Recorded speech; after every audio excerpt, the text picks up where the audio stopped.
Shalom, puji Tuhan. Jumpa lagi dalam pembahasan rahasia Kitab Wahyu. Pada kesempatan ini saya akan membahas salah satu dari 7 sidang dalam Kitab Wahyu, yaitu sidang Smyrna. Smyrna artinya getah yang berbau harum. Sesuai dengan artinya, jemaat Smyrna banyak mendapat tekanan dan kesusahan, tetapi membawa keharuman nama Tuhan. Smyrna adalah suatu kota di kerajaan Roma, provinsi Asia di pantai laut Egea, yang sekarang menjadi daerah Turki. Smyrna adalah kota kedua di Turki bagian Asia yang letaknya berdekatan dengan Efesus. Smyrna adalah kota kuno yang lokasinya sekarang ini terletak di dalam daerah kota Izmir, Turki. Kota ini menjadi kota metropolitan pada masa Kekaisaran Romawi. Kebanyakan reruntuhan yang ditemukan sekarang ini berasal dari zaman Romawi, yaitu setelah gempa bumi pada abad kedua Masehi. Sebagai salah satu kota Romawi penting di provinsi Asia, Smyrna bersaing dengan kota Efesus dan Pergamus untuk gelar kota paling utama di Asia. Sidang Smyrna ini adalah sidang yang kedua yang ditegur. Teguran ini menyatakan bahwa Tuhan mengasihi sidang di Smyrna ini. Yesus memperkenalkan dirinya sebelum menasihati jemaat di Smyrna, Wahyu 2 ayat 8. Yesus memperkenalkan diri sebagai yang awal dan yang akhir, yang telah mati lalu bangkit kembali. Sebagai yang awal artinya dialah yang terutama, yang mendahului segala makhluk, segalanya berawal dari dia. Kolose 1 ayat 15 sampai 16. Sebagai yang akhir artinya tidak ada yang kekal seperti dia. Yesaya 9 ayat 5. Yang mati lalu hidup kembali berbicara kematian dan kebangkitan Kristus. Jadi yang mati lalu hidup kembali artinya kuasa maut dan alam maut telah dikalahkan. 1 Korintus 15 ayat 20 sampai 22, ayat 54 sampai 57. Adapun gambaran keadaan iman jemaat di Smyrna, Wahyu 2 ayat 9 sampai 10 adalah sebagai berikut. Sidang ini mengalami banyak kesusahan dan kemiskinan, sekalipun mereka kaya rohani. Hal ini disebabkan karena mereka diburu oleh iblis yang mendatangkan kesusahan. 1 Petrus 5 ayat 7 sampai 9. Mereka menerima hujatan dari orang yang mengatakan dirinya orang Yahudi, tapi bukan melainkan jemaat iblis. Mereka ini adalah orang Yahudi yang fanatik dalam hukum Taurat. Merekalah yang mengadukan jemaat Smyrna dan memasukkan dalam penjara. Hal ini tidak mengherankan. Ketahuilah bahwa gereja milik Tuhan harus mengalami banyak sengsara karena nama Tuhan. 1 Petrus 4 ayat 12 sampai 14. Sidang ini sangat menghargai Roh Kudus sehingga kaya rohani, penuh dengan anugerah roh dan firman. Apabila berhimpun, benar-benar terjadi persekutuan dengan Tuhan. 1 Korintus 14 ayat 26. Tetapi mereka tidak setia dalam Tuhan. Kesusahan yang terjadi dalam sidang karena perbuatan iblis.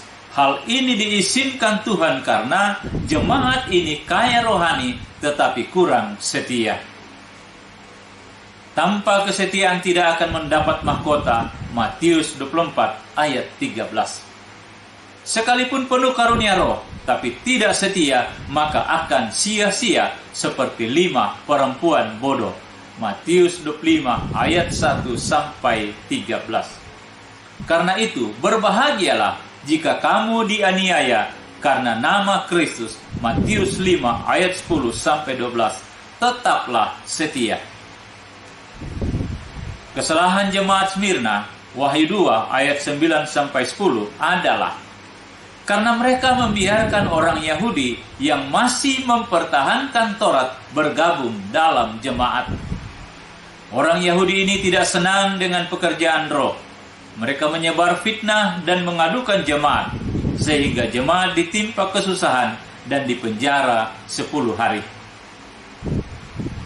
Jemaat iblis ini tidak mengerti firman, tetapi mereka merasa paling banyak tahu firman, sehingga tidak mengerti bahwa Taurat sudah digenapi dan sudah berakhir. Taurat sudah berakhir berdasarkan firman antara lain: 1. Taurat berlaku sampai zaman Yohanes Pembaptis, Lukas 16 ayat 16. 2. Tuhan Yesus adalah penyudah Taurat dan menjadi kebenaran bagi yang percaya, Roma 10 ayat 4.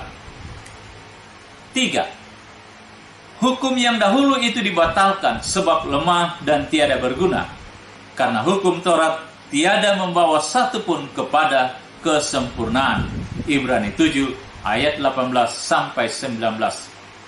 4. Karena Taurat diberi oleh Musa, tetapi anugerah dan kebenaran diberi oleh Tuhan Yesus Kristus, Yohanes 1 ayat 17.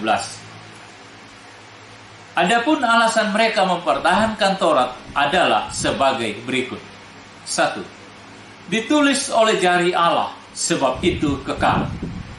Kalau hanya 10 hukum Taurat yang diakui kekal, kenapa hukum lain dalam Taurat dipertahankan? Misalnya, melarang berbagai jenis makanan seperti yang terdapat dalam imamat. 2. Beberapa imamat Harun yang disebut kekal, ada yang dipertahankan, ada yang tidak dipertahankan. Misalnya, sunat adalah perjanjian Tuhan menjadi perjanjian kekal. Kejadian 17 ayat 10 sampai 13. Ini dipertahankan. Hari Sabat, Paskah, dan hari raya roti tidak beragi, Imamat 23 ayat 1 sampai 14, adalah imamat kekal berupa penyiraman dengan minyak bau-bauan. Keluaran 40 ayat 15. Tapi ini tidak dipertahankan. Ini berarti tidak konsisten. Gambaran gereja akhir zaman tipe sidang Smyrna adalah gereja yang tidak rela meninggalkan ajaran turun-temurun, adat istiadat, sekalipun sudah penuh karunia roh. Bahwa kebenaran hanya oleh iman, bukan amal Taurat, karena tidak seorang pun dibenarkan oleh karena melakukan hukum Taurat, tetapi hanya karena iman dalam Yesus Kristus. Galatia 2 ayat 16. Kita dibenarkan dan dibebaskan dari dosa oleh Dia karena percaya, bukan karena melakukan hukum Taurat. Kisah 13 ayat 38 sampai 39. Sebab kita dibenarkan oleh pengorbanan darah Kristus dan akan diluputkan dari murka Allah. Roma 5 ayat 9. Kita memperoleh keselamatan karena kasih karunia, bukan hasil usaha, bukan karena mengamalkan Taurat. Efesus 2 ayat 5 sampai 9. Galatia 3 ayat 11 sampai 12. Karena tidak ada seorang pun yang dibenarkan di hadapan Allah oleh karena melakukan hukum Taurat. Roma 3 ayat 20. Jemaat Smyrna mendapat teguran Wahyu 2 ayat 10 sampai 11, yaitu 1. Hendaklah setia sampai mati. 2. Hendaklah mendengar apa kata Roh. Jemaat Smyrna ini ditegur karena tidak setia mempertahankan Injil. Galatia 1 ayat 6 sampai 10. Bahkan bergaul dengan orang-orang membawa ajaran yang lain. 2 Yohanes 1 ayat 7 sampai 11. Teguran ini terutama untuk gembala sidang supaya memperhatikan dan mendengar apa kata Roh. Jemaat Smyrna ini ditegur demikian karena mereka tidak lagi memperhatikan nubuatan. Mereka menganggap rendah atau mengabaikan nubuatan. 1 Tesalonika 5 ayat 19 sampai 21. Jemaat Smyrna ditegur demikian agar mereka sadar dan bertindak untuk menegur dengan tegas saudara mereka yang membawa Injil yang lain supaya bertobat. Kalau mereka tidak mau ditegur dan tidak bertobat, maka supaya mereka keluar dari sidang Smyrna. Titus 1 ayat 13 sampai 16, 2 Timotius 4 ayat 2.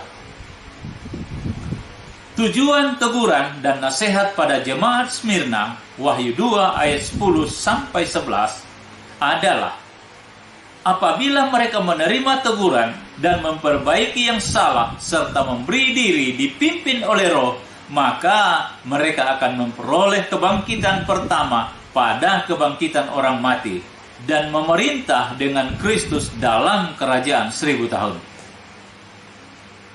Mereka yang setia sampai mati akan memperoleh mahkota kehidupan, Yakobus 1 ayat 12. Dan yang menang menghadapi cobaan tidak akan menderita oleh kematian yang kedua, Wahyu 20 ayat 14 sampai 15, Wahyu 21 ayat 8. Adapun gereja sekarang ini yang mempunyai persamaan dengan gereja Smyrna adalah: 1. Gereja yang sudah lahir baru dari air dan roh, penuh karunia-karunia, menyembah dalam roh dan kebenaran, tetapi kurang mendalam rahasia firman, sehingga membiarkan adat-adat, ajaran yang salah masuk dalam gereja, dan ajaran yang merajalela dalam gereja dewasa ini adalah penyembahan dengan akal. 2. Gereja yang membuat aturan-aturan baru yang tidak sesuai firman, misalnya cara berpakaian menghadap Tuhan, cara menyembah dan beribadah, cara puasa, cara perjamuan, dan lain-lain. 3. Gereja yang tidak kuat menghadapi cobaan sehingga muncul duka cita, bukan sukacita. 4. Gereja yang tidak berani terang-terangan menegur pelanggaran dosa sehingga cenderung dibiarkan. Puji Tuhan, Shalom, Tuhan memberkati.